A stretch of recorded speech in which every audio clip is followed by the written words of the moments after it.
موہنجوداڑو وادی سندھ کی تہذیب کا ایک قدیم شہر ہے جو تقریباً 2500 قبل مسیح میں پروان چڑھا۔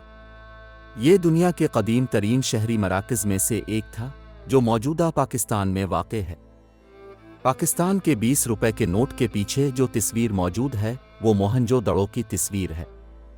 شہر نے قابل ذکر شہری منصوبہ بندی کا مظاہرہ کیا جس میں گرڈ ترتیب، نکاسی کا جدید نظام اور کثیر المنزلہ عمارتیں تھیں۔ تجارت، مٹی کے برتنوں اور دھاتی کام میں مصروف لوگ ایک نفیس معاشرے کی نمائش کرتے ہیں۔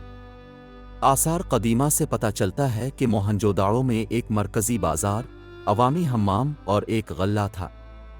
اس کے لوگوں نے ایک انوکھی رسم الخط کی مشق کی جو کہ سمجھ سے باہر ہے۔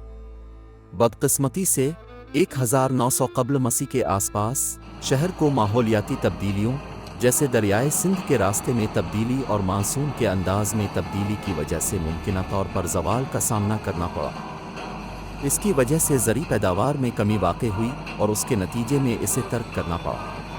1920 کی دہائی میں شروع ہونے والی کھدائیوں نے اس قدیم شہر کے طرز زندگی، ثقافت اور فن تعمیر کے بارے میں بصیرت فراہم کی ہے، جس سے وادی سندھ کی تہذیب کے بارے میں ہماری سمجھ میں مدد ملی ہے۔